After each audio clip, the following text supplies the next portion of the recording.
जब 50 करोड़ रुपया बजट में रखती है कि हिंदी को प्रमोट करना है पूरे भारत में, और जब एक पैसा भी नहीं देती है तेलुगु को प्रमोट करने के लिए, बांग्ला को प्रमोट करने के लिए, मैं क्या समझूं उसको?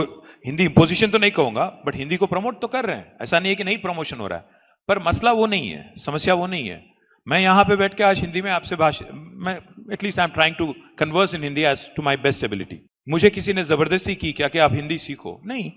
पर अगर कल कोई ये कहेगा कि भारत में जितने भी राज्य हैं, 28 राज्य, और हर राज्य में कल अगर आपको सीआरपीएफ में आना है, या भारत को कोई किसी को आर्मी में आना है, या कोई रेलवेज में काम होना है, तो आपको हिंदी में परीक्षा लिखना पड़े, तो ये तो गलत है। क्योंकि जितने भी रीजनल लैंग्वेजेस है, क्योंकि भारत का तो कोई राष्ट्रीय भाषा है नहीं। India has no national language.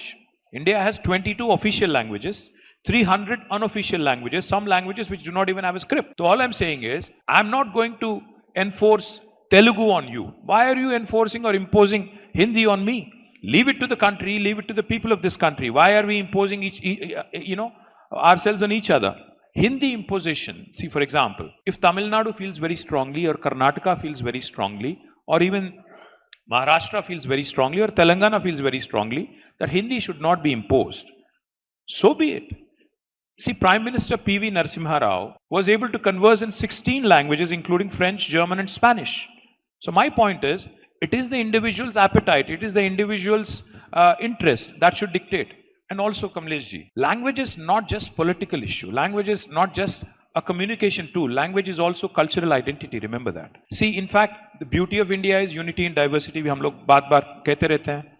अगर आप हिंदी को इम्पोज करोगे, हिंदी को जबरदस्ती साउथ में या कहीं और इंपोज करने की कोशिश करोगे, you are undermining the very idea of this diversity. You are undermining the authority of this country which is based on our beautiful diversity. क्यों करना है जबरदस्ती किसी के साथ?